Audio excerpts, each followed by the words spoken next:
Welcome back to FTD Facts. I'm Sarah Carvalho, and today we're going to be talking about more of the best foods to try in Sri Lanka. Sri Lanka is a true culinary delight for all, so you're in for a treat as we explore the best foods to try in Sri Lanka, Part 2.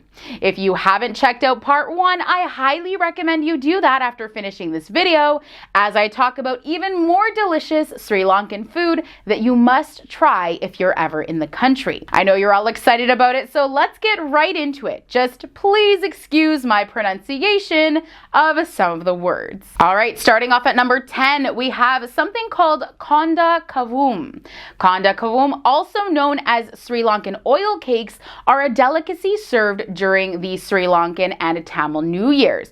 These sweet little deep fried oil cakes are made from rice flour, treacle, and spices. Making a well-shaped kavum is an art, and it takes patience and precision. The cakes should have a knot on the top, which emulates the hair bun, or konda, of the native women. Next up, we have a dish called WAMBATU MOJU, or eggplant brinjals pickle. Served mostly with rice and curries, WAMBATU MOJU is an extremely flavorful candied eggplant pickle. The eggplant is cut into bite-sized wedges and deep fried, giving the eggplant a crispy texture with a soft and silky interior. It's then caramelized with a spoon of sugar, vinegar, red onion, green chilies, mustard seeds, chili powder, and a hint of turmeric powder until the color turns almost black. Take a bite, and the soft and juicy texture of the eggplant should melt in your mouth. Moving on to gotu kola sambal, or pennywort salad.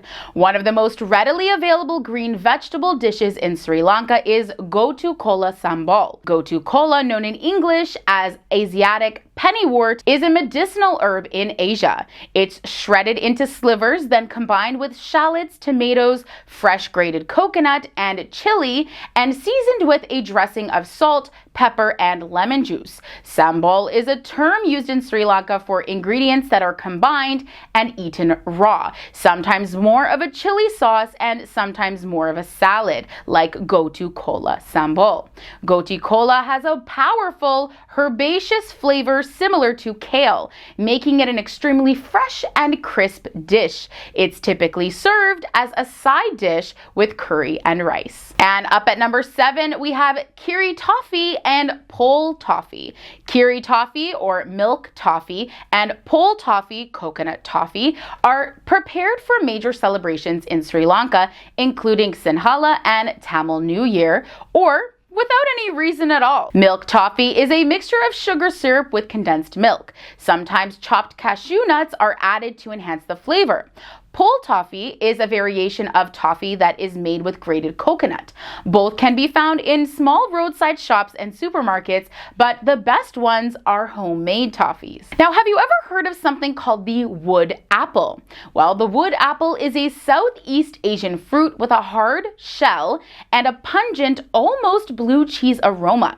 Inside the shell is a dark brown paste that resembles something between tamarind pulp and fermented raisins. Wood apple can be eaten directly out of the shell, but one of the most popular ways to enjoy it is in a thick smoothie known as wood apple juice. The fruit is blended with jaggery, or sugar, and water to smooth it out. It has a unique sour and sweet flavor. And bringing us to our halfway point in today's video, we have POLOS, or green jackfruit curry. POLOS is a Sri Lankan curry prepared with young green jackfruit. The fruit is sliced into bite-sized chunks and boiled until soft. It's then cooked with onions, garlic, ginger, and spices like mustard seed, turmeric, chili powder, roasted curry powder, pandan leaves, and curry leaf sprigs. The final step is to add coconut milk and simmer to reduce most of the liquid, leaving all the beautiful flavors within the cubes of jackfruit.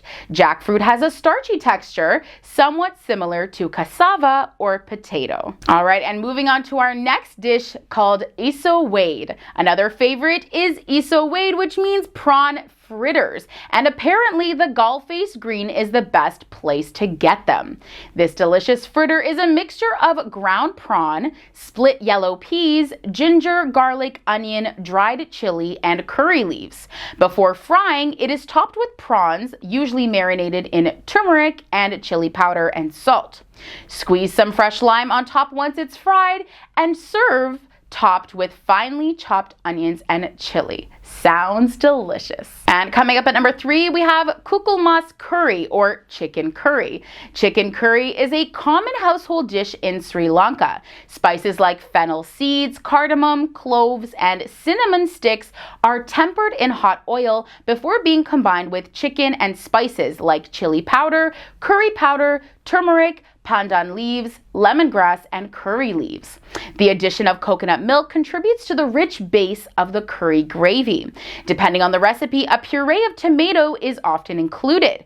The chicken is stewed for an hour or so until the essence of the spices is infused into the chicken.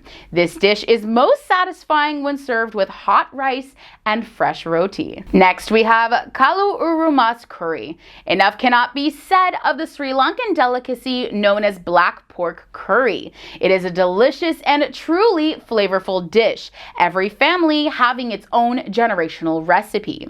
Its spiciness comes from the black pepper, and its black color from the roasted curry powder and roasted coconut.